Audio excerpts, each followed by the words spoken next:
Mbak Maya, Mbak Maya mengambil posisi ini di Januari 2019 kalau saya nggak salah. Oke, nah tadi ada beberapa visi yang dilakukan, ada soal gotong royong, soal client centric, digitalization, dan juga soal growth.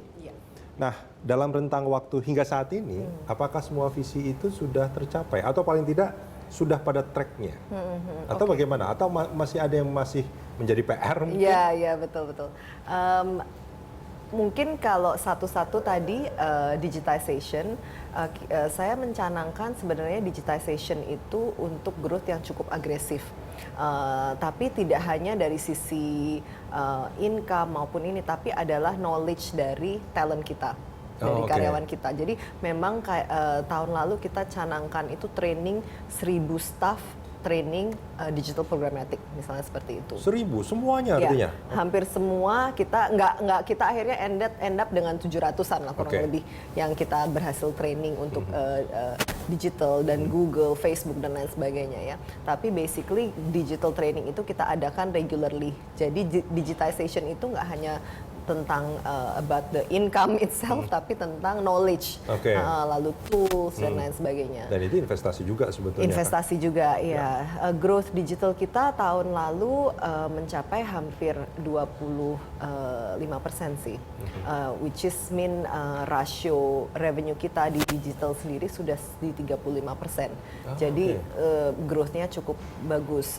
Sebenarnya 35% is my 2-year plan, tapi kita udah hit di akhir tahun lalu, puji Tuhan hit di akhir tahun lalu sudah hit, which is sebenarnya itu adalah 2-year plan untuk 2020, sehingga 2020 mau nggak mau harus lebih agresif lagi. Dan nih bikin target baru mungkin, harus karena bikin, ini masih panjang lagi. Harus bikin target baru. Jadi untuk digitization cukup responsif ya, di tim di internal juga I'm quite happy dengan hasilnya. Jadi digitization dan growth itu bisa tercakup jadi satu gitu. Industri standar juga kita growing above industry standard, which is itu yang kita harapkan ya, kita harus grow beyond the market. Jadi which we did. Lalu kita untuk client centric juga kita lebih banyak klien yang kita bisa offering service dari hulu ke hilir. Jadi misalnya dari 16 unit kita, in the past kita 2 atau 3 agency yang meng-offer service ke one particular client, sekarang bisa let's say 4 to 5 units to one in one particular client gitu. Jadi perubahannya, shiftingnya saya lihat di situ. Untuk gotong royong sendiri memang ini adalah culture, jadi lebih ibaratnya lebih susah ya, karena ini bukan hard skill tapi soft skill. Dan ini kita tim harus saling interact, harus mau kerjasama, nggak berantem, ini. So it's a work in progress. Work in progress. Tapi karena ini kan bukannya soal pengetahuan saja, tapi juga soal kebiasaan. Iya, soft skill, kebiasaan, bukan knowledge atau hard skill atau intelligent ya, tapi ini adalah how do you work together sih, dari cara kita berbicara, dari cara kita bertutur kata, the way we act gitu kan. Nah itu memang it's always work in progress. Nah itu dia, apa yang dilakukan ketika ini menjadi work in progress gitu kan? Artinya mungkin masih belum betul-betul menyatu atau blended gitu ya, atau kolaborasi itu mungkin kalau ini betul-betul nyatu gitu, mungkin dampaknya juga akan jauh lebih besar lagi. Betul, ya, karena ini kan mindset ya, mindset apakah kita willing to collaborate with each other. Nah, kalau kita willing to collaborate with each other, how? How-nya itu juga kadang ternyata kita take it for granted bahwa semua orang tuh tahu caranya bekerja sama. Dan itu nggak mungkin sebetulnya. Ternyata tidak seperti itu. Banyak orang tidak mengerti bagaimana sih caranya, how you work with each other well. Itu jadi memang harus ada team building exercise, harus ada alignment, integration day, outing, yang untuk team building, untuk memfasilitasi the way people interact ya. Dan itu kelihatan signifikan hasilnya. Artinya mereka mulai kolaborasi itu terjadi, gotong royong itu sudah mulai terbangun. Iya. Kolaborasi itu sudah mulai terjadi, tapi memang how you cascade to 1.000 orang itu agak it takes time ya. It's a work in progress. Jadi memang saya waktu awal tahun saya sempat open to everybody, this is what we want to do. Dan yang penting juga dari leadernya dulu. Kita ada 16 unit, ada 16 leader, make sure all the leader as inline dulu. Leadernya inline, otomatis ke bawah-bawahnya hopefully cascade down juga betul, cascade down informationnya. Nah, tapi memang ya kita semua harus move as one itu. Gitu. Ini soal informasi, artinya Anda ingin mengatakan bahwa Anda dan semua orang di bawah Anda itu harus punya satu kesamaan visi, sehingga visi itu betul-betul sampai ke semua tier ya, ke semua level itu. Ya, Oke, visi terus apa lagi yang betul-betul harus dipahami dari bawah sampai ke atas? Visi, misi, goal, tujuan itu harus semua dipahami ya. Saya sebutnya strategic priority gitu. Jadi kayak di 2019 kita punya strategic priority. Nah, semua orang harus mengerti apa itu strategic priority of the company. 2020 juga nanti kita juga akan ada satu summit di mana kita undang semua tim, semua staff. Kita juga akan roll out apa itu strategic priority di 2020. Setiap tahun berbeda, ada strategic priority-nya? Betul. Tidak harus berbeda, tapi harus di-adjust.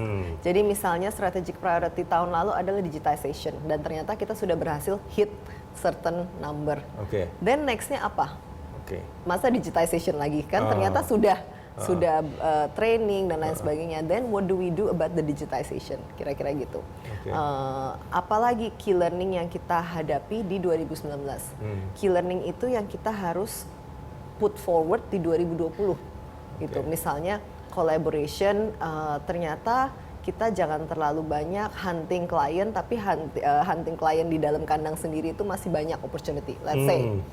Karena banyak lini bisnis sebetulnya. Betul, then we shift gear kan, nggak usah terlalu banyak pitch keluar, tapi kita focus on taking care of our clients, making sure kita bisa cross sell, upsell, dan deliver more to our clients. Itu kan berubah, shifting strategic priority-nya. Kalau untuk moto, visi dan lainnya sendiri, saya rasa akan tetap sama, spiritnya akan tetap gotong royong dan lain sebagainya. Growth-nya juga sama, tapi the way we achieve the growth, the strategic priority-nya akan berubah. Nah ini kalau kita bicara soal memimpin perusahaan, ini tadi sebetulnya banyak yang sudah saya dapat juga ini Mbak Maya. Tapi kalau menurut Anda, seorang pemimpin itu harus seperti apa? Harus bagaimana? Atau harus punya karakter tertentu atau bagaimana?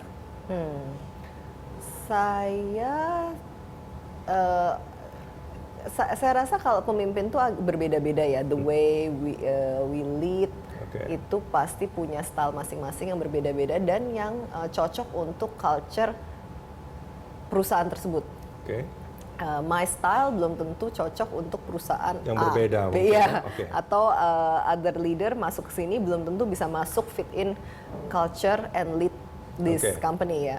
Jadi particular style saya rasa depending on the culture, the company dan lain sebagainya. Beberapa I guess values mungkin yang bisa kita tarik ya. Kalau dengan saya sendiri, saya merasa bahwa leader you have to lead by example. Jadi menurut saya as a good leader you also have to show that you can work hard. Jadi semua yang saya katakan spirit value yang saya berikan itu I try my best to do. Jadi misalnya saya never give up gitu, atau harus hard work atau gotong royong, ya saya harus lead by example. Saya juga pernah baca bahwa salah satu mungkin filosofi Mbak Maya dalam bekerja dan memimpin itu seperti maraton katanya. Ini boleh juga berbagi sama kita sebetulnya. Ini maknanya apa sih? Apakah kita harus lari jauh gitu atau ada hal lain sebetulnya di dalam itu yang? Kebetulan saya pelari, kebetulan. Saya bukan lari dari kenyataan. Bukan lari dari kenyataan, lari beneran. Hobi. My hobby is running. Jadi dan saya pelari jarak jauh. Jadi kalau weekend minimal 2 jam, 3 jam I run long ya. Dan kalau race pun saya ada race yang full marathon, biasanya setahun sekali minimal saya ada race yang full marathon which is 42 kilo. lalu ada yang 21 kilo ini. Jadi saya terbiasa dengan ya namanya biasa lari 4 jam nggak berhenti gitu kan ya, terbiasa dengan capek but you keep going. You have that spirit, you never give up. You want to reach the finish line, you have goal, fokus ini. Jadi itu yang memang saya terapkan di dunia pekerjaan maupun di filosofi saya bekerja maupun pribadi. I mean in all aspects of life gitu kan. Life also is a marathon. Kadang capek, kadang you fall, you have to get up gitu. Tapi yang penting one step in front of the other aja terus sampai you see the finish line. Gitu. Mbak Maya, kita jeda sebentar. Kita akan lanjutkan di segmen berikut. Pemirsa jangan kemana-mana, CEO Talk masih akan kembali usai jeda.